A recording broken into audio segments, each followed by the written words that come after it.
रथ पर जो सवार होकर चलता है उसी के अनुसार रथ चलता है, जिधर चाहे वो मोड़ दे, जहां चाहे खड़ा कर दे। तो 10 इंद्रियों को जो अपने बस में रखता है वही दशरथ, और जो 10 इंद्रियों को बस में कर ले उसके यहां भगवान राम को प्रकट होना पड़ता है। हम 10 तो कर नहीं सकते माई बाप, अगर एक भी कर ले तो भगवान दर्शन दे देंगे। हाँ, लेकिन हमारे बस में क्या है? हमारे बस में कुछ नहीं है। हम भोजन करके तृप्त हो गए, अब नहीं लेंगे। ये पवन जी ने कहा अरे बहुत बढ़िया रसमलाई मंगाए हैं, अरे एक पीस तो ले ही लिया गया। अब देखो रसमलाई देख करके हमने कहा चलो 2 नहीं 1 तो ले लेते हैं, हमारे बस में है नहीं कि हमने अब तृप्त हो गया नहीं लेंगे। सर मन है यहाँ जाने का, किसी का यहाँ से बढ़िया अच्छा तो जगह तो वहां है, वहां क्यों नहीं घूमने जाते आप? टिकट कैंसिल कराओ यहाँ का। हम एक भी इंद्रिया हमारे बस में नहीं है। अगर एक भी इंद्रिया हम बस में कर ले, वो छोड़ो, कोई एक संकल्प ले ले जीवन में कि मैं किसी की बुराई नहीं करूंगा, मैं किसी का नुकसान नहीं पहुंचाऊंगा, मैं किसी की निंदा नहीं करूंगा, मैं किसी पर क्रोध नहीं करूंगा, कुछ भी एक अगर आप संकल्प ले तो भगवान मिल जाएंगे। हाँ, लेकिन संकल्प भी लोग अपने मन से लेते हैं।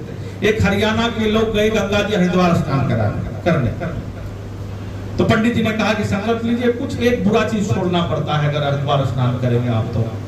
बोले क्या छोड़े महाराज? बोले शराब छोड़ दो। बोले महाराज हरियाणा में रहे शराब नहीं पिए तो लोग बेवकूफ समझते हैं। कहा झूठ बोलना छोड़ दो। कहा कलयुग हो, झूठ ना बोले तो किसी काम चलेगा महाराज, सत्य बोलेंगे सब बिक जाएगा, हमारा धंधा है, बिजनेस है। कहा बेईमानी छोड़ दो। बोला थोड़ा बहुत तो महाराज हो ही जाता है, अगर यह न करे, किसी ने कहे 10 रुपया हम लाए हैं तो कहेगा 10 रुपया में दो, 11 रुपया थोड़ा कोई अपने मन से देगा। काम करना छोड़ दो, काम पर विजय पाओ। बोले महाराज नारद जी तो पा नहीं पाए, हम कहां पाएंगे। क्रोध करना छोड़ दो, अरे करना पड़ता है, क्रोध के बिना पैसों नहीं देता है तगादा वाला।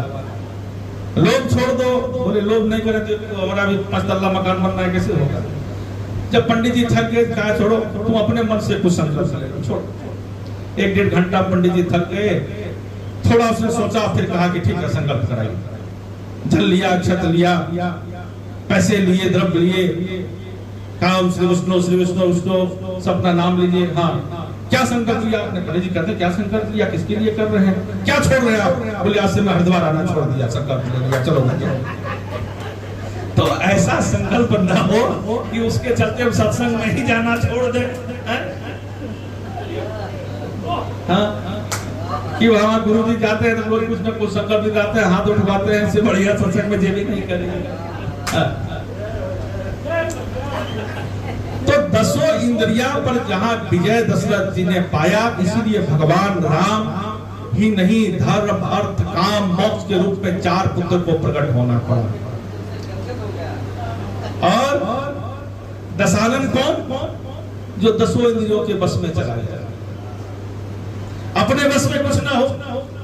हाँ, एक हमारा बहुत मित्र था मनोज चटर्जी, नहीं रहा बेचारा, उसको आप भेज दीजिए यहाँ से धनबाद, 1 घंटा बाद फोन करिए मैं गोड्डा पहुंच गया। क्या हुआ? बोले अरे महाराज वहां गया, रास्ते में मिल गए अंगद दास जी, गोड्डा जा रहे थे, बैठा लिए। मैंने ये मानेंगे नहीं मेरी कोई गलती है, वो कभी आती है, और गोड्डा ले गए।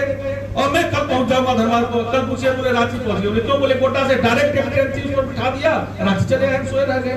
तो अपनी गलती वो कभी नहीं मानते थे कि वह अपने बस में बड़े आनंद वाले व्यक्ति थे, उनको कोई मतलब नहीं था कि भाई कुछ चाहिए। तो दशानन में जो 10 इंद्रियों के बस में चला गया, अपने बस में कुछ न रहे। लेकिन दशानन भी कोई साधारण नहीं था, रावण कोई साधारण नहीं था, असाधारण था। उससे बड़ा विद्वान कोई नहीं था, पुरुष ऋषि का कुल में जन्म लिया था, ब्राह्मण था।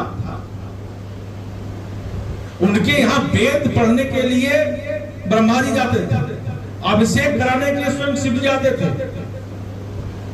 डर से वेद पढ़ते थे ब्रह्मा जी के, नहीं जाएंगे पकड़ के ले जाएगा। कई चेला ऐसा होता है गुस्से की भाई नहीं जाइए तो वो मजा रखेगा, मेरे यहाँ नहीं आए, ठीक है। तो पार्वती जी पूछी थी कि लोग तो अभिषेक करने के लिए आपके पास आते हैं, आप किसके हाथ से? बोले मेरा एक चेला कुछ विशेष जो ना आवे तो ठीक है। कई मित्र आपके ऐसे भी है, बड़ी प्रेम करते हैं, लेकिन घर ना आवे तो ठीक है भाई।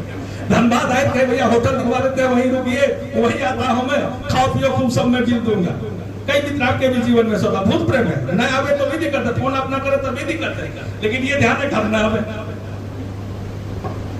तो दशानन के यहाँ जाकर के भगवान शिव को अभिषेक कराते थे और ब्रह्मा जी वेद पढ़ते थे।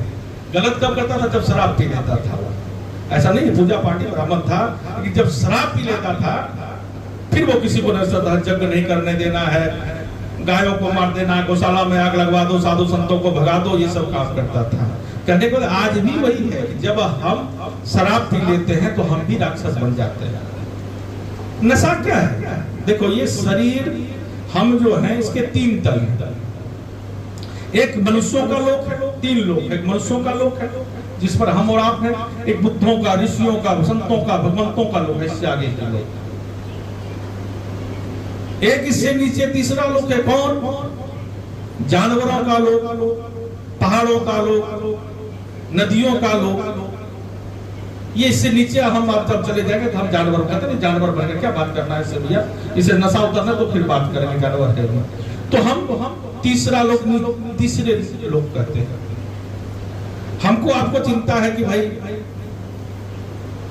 बच्चों के लिए कुछ करना, इसके लिए कुछ करना, उसके लिए कुछ। जानवर को चिंता है कि कब देखिए पूरा घास मिल जाए हरा भरा, पेट भरेगा चल देगा। ऐसा नहीं कि यहीं बैठा रहूं कल फिर खाऊं, ऐसा उसे चिंता नहीं है। उसी तरह जब हम शराब पीते हैं तो वह जानवर के लोक में पहुंच जाते हैं, उस वक्त सब कुछ भूल जाते हैं। लोग कहते हैं बड़ी टेंशन था इसलिए पी लिए, बड़ी खुशी था इसलिए पी लिए।